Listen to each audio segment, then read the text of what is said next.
اگر 3 منٹ اس مسئلے پہ گفتگو کر سکے کہ صدیق کو علی نے نہیں مانا تھا تو کعبے کے رب کی قسم ہے میں محمد کے منبر پہ قدم رکھنا چھوڑ دوں گا. اور نہیں مانتا نہ مان, تیرے ماننے سے کیا فرق ہے؟ ہم سے کیوں لڑتا ہے؟ لڑنا ہے تو حسین کے نانے سے جا کے لڑ, جس نے اپنی زندگی میں صدیق کو اپنے مسلح پہ کھڑا کیا, ان سے جا کے لڑ. آج نہیں لڑتا تو قیامت کے دن لڑ کے دیکھ لینا. تیرا شمار محمد کے ساتھ لڑنے والوں میں ہوگا, ہمارا ساتھ محمد کی بات پہ گردن کے جھکانے والوں کے ساتھ ہوگا. تو کون ہوتا ہے نہیں مانتا؟ اور نہیں مانتا تو علی کو پوچھ اس نے کیوں مانا تھا. اور آج بات آئی ہے تو سن لو, یاد رکھنا بات کو. اور خدا کے فضل و کرم سے علماء کو مخاطب ہو کے کہتا ہوں کہ تم نے بھی یہ بات کبھی نہ سنی ہوگی. نبی کی سنت کے 3 طریقے ہیں اس بات کے. سنت کہتے ہیں قولی سنت کو, نبی کے قول کو, نبی کے فعل کو, نبی کی تقریر کو. ایک بات نبی نے کہی وہ سنت ہے, کر کے دکھائی وہ سنت ہے, کسی کو کرتا ہوا دیکھ کے اس کو اس پہ ثابت رکھا وہ سنت ہے. آؤ اور میں تمہیں بتلاؤں, اور نبی نے ابو بکر کی امامت کو 3 سنتوں سے ثابت کیا ہے. قولی سے بھی ثابت کیا, فعلی سے بھی ثابت کیا, تقریر سے بھی ثابت کیا. غشی تاری صحابہ مسجد نبوی میں تم بخود بہتے حجرہ عائشہ کی طرف دیکھ رہے ہیں, اس کے حجرے کی طرف دیکھ رہے ہیں جس کا نام تجھ کو گوارا نہیں ہے, اس کے حجرے کی طرف کہ قرآن نے جس کو مومنوں کی ماں کہا ہے, اور جو اس کو ماں نہیں کہتا وہ مومن نہیں ہے, اور جو مومن ہے عائشہ اس کی ماں ہے, اور عائشہ جس کی ماں نہیں وہ مومن نہیں. قرآن کا فیصلہ ہے. ازواجہ تمہارے ماننے سے کیا فرق کرتا ہے؟ حجرہ عائشہ کی طرف نگاہ کیے ہوئے, اذان ہو چکی, نماز کا وقت آ چکا ہے, کیواڑوں کی طرف نگاہیں لگائے کہ کونین کا تاجدار آئے اور ہماری امامت فرمائے. وقت بیتتا چلا جا رہا. بلال با چشم نم اٹھے, آقا کے دروازے کے قریب ہو کے کہا الصلاۃ الصلاۃ, نماز. اندر سے کوئی آواز نہیں آتی. بلال کی آواز ٹوٹ جاتی ہے, دل شکستہ ہو جاتا ہے. آج اندر سے کوئی آواز نہیں آ رہی, نہ جانے میرے آقا پہ کیا بیت گئی ہے. صحابہ منتظر, آہیں کراہوں میں اور سسکیاں چیخوں میں تبدیل ہونے لگی. اللہ, آج کیا وجہ ہے کہ کونین کا تاجدار ہماری امامت کے لیے نہیں آ رہا؟ سرور کائنات بیماری کے عالم میں اپنے بستر پہ تشریف فرما, امہات المومنین گرد میں بیٹھی ہیں. آقا نے آنکھ کھولی. آقا, صحابہ آپ کی آمد کے منتظر, اور بلال کئی دفعہ آواز دے چکا, صدا دے چکا ہے الصلاۃ. نگاہ اٹھائی, فرمایا مروا ابا بکر فلیصلی بالناس, جاؤ اور فیصلہ آج اسی بات پہ کر لو. کب کہا, کس کو کہا اور کیا کہا؟ بنو ہاشم کے لوگ موجود ہیں, اپنے داماد موجود ہیں, اپنے چچا کے بیٹے موجود ہیں, عقیل موجود ہے, علی موجود ہے, ابن عباس موجود ہے, فضیل موجود ہے, اور تو اور رسول کا باپ موجود ہے. وہ باپ جس کے متعلق آقا کائنات نے کہا تھا ان عباس امی سن وہ ابھی، عباس میرا چچا ہی نہیں محمد کا باپ بھی ہے۔ اور وہ عباس جب جنگ بدر میں قیدی تھا اور قیدیوں کے ساتھ بندھا ہوا تھا تو صحابہ کہتے ہیں ہم نے آقا کے خیمے پہ نگاہ ڈالی، دیکھا کہ آقا کے خیمے سے سسکیوں کی آواز آ رہی ہے۔ لوگ اجازت پا کے حضور میں حاضر ہوئے، یا رسول اللہ آپ اور آپ کی آنکھوں میں آنسو؟ فرمایا میرا چچا عباس قیدیوں میں بندھا ہوا ہے، محمد کو چین کیسے آ سکتا ہے؟ وہ چچا عباس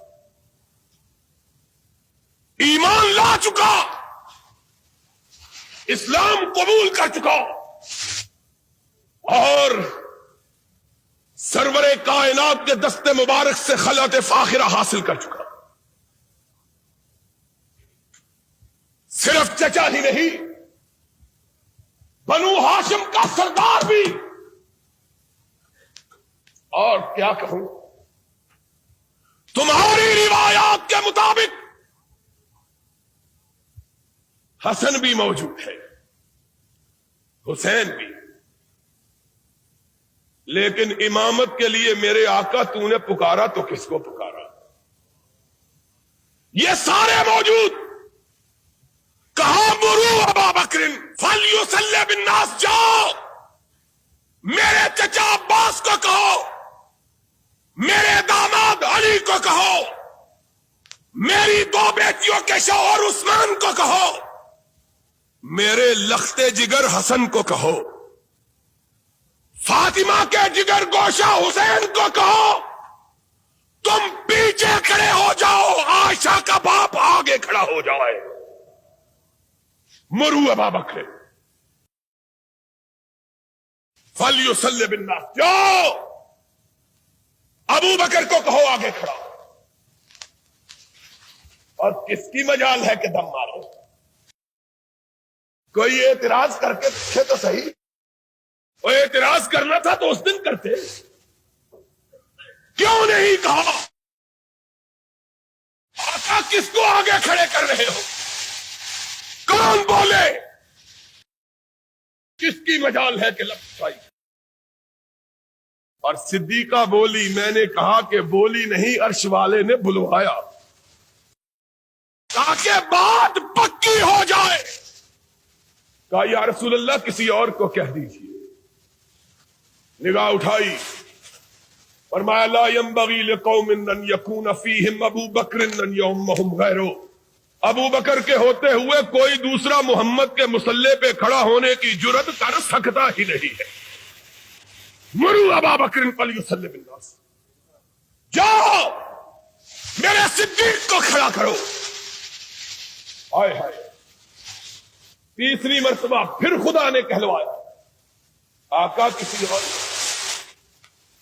کا مسئلہ کس طرح پکا کر رہا ہے۔ کہا یا اب اللہ ہو والمؤمنون الا ابا بکر، فرش والے بھی نہیں مانتے، عرش والا بھی نہیں مانتا، نہ فرش والے مانے نہ عرش والے مانے، تو اکرم ابو بکر کو مانے۔ جاؤ ابو بکر کو کہو میرے مصلی امامت پہ کھڑا ہو جاؤ۔ بلال نے تب دستک دی، اندر سے ارشاد ہوا جاؤ میرے صدیق کو میرے جیتے جی میرے مصلی پہ کھڑا کر دو، کہ آنے والے جب کوئی اعتراض کرے تو کسی اور پہ نہ کرے، محمد پہ کرے، تاکہ اپنا ناتا تو اس سے توڑ لے۔ اعتراض کرنا ہے تو اس پہ کرو۔ اور سنو، قومی سنت یہاں ثابت ہوئی، اور صدیق کی امامت کے لیے محمد کی تینوں سنتیں اکٹھی ہو رہی۔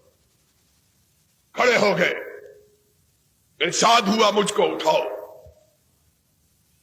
آقا کیا بات ہے؟ فرمایا میں بنو ہاشم کو دیکھوں میرے ابو بکر کے پیچھے ہیں کہ نہیں ہیں؟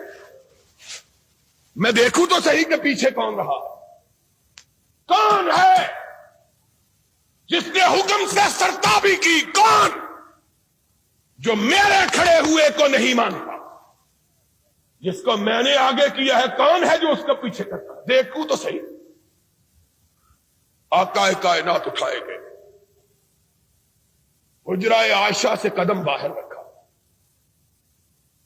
صفوں پہ نگاہ ڈالی، آسمان کی طرف رخ کیا، چہرہ گلنار ہو گیا۔ اللہ تیرا شکر، اپنے جیتے جیتے اپنی امت کو ایک امین کے سپرد کر کے جا رہا ہوں۔ باہر نکلے اور کونین کا تاجدار سچا نبی تھا، باہر نکلا، صحن مسجد خوشبو سے مہک اٹھا کہ محمد کریم آئے اور خوشبو نہ پھیلے۔ صحابہ نے خوشبو سونگھی، حدیث کے الفاظ کھنکارنا شروع کیا تاکہ ابو بکر کو پتا چل جائے کہ امام اعظم آ گئے ہیں، اعظم آ گئے، پیچھے ہٹ جائے۔ خوشبو صدیق نے بھی سون لی اور پیچھے ہٹنے لگے۔ کائنات کے امام نے کندھے پہ ہاتھ رکھ دیا، فرمایا جس کو محمد نے آگے کیا ہے وہ پیچھے نہیں ہٹ سکتا۔ فعلی سنت سے بھی صدیق کی امامت کو ثابت، پھر اس سے بھی آگے نماز جاری رکھو، محمد نے بھی اسی صف میں کھڑے ہو کے نماز کی نیت باندھ لی جس صف میں صدیق کھڑا تھا۔ تینوں سنتوں سے ثابت کیا۔ اعتراض کرنا ہے تو محمد پہ کرو، ہم پہ اعتراض کیا کرتے ہو؟ ان پہ کرو جس نے آگے کیا ہے، یا ان تین اماموں پہ کرو جس نے آگے اس کو کھڑا کیا جانا مان لیا ہے۔ علی پیچھے کھڑے، حسین، اور بولو حسین، حسن، اور تمہارا عقیدہ یہ ہے کہ ان کی پشتوں میں باقی 9 بھی زندہ تھے۔ اگر باقی 9 بھی زندہ تھے تو 12 کے 12 جس کے پیچھے کھڑے ہیں، تمہیں اس کے پیچھے کھڑے ہوتے ہوئے کیا تکلیف ہوتی ہے؟ جس کے پیچھے 12 معصوم کھڑے، تمہیں اس کے پیچھے کھڑے ہونے میں کیا ہے؟ بات کیا کرتے؟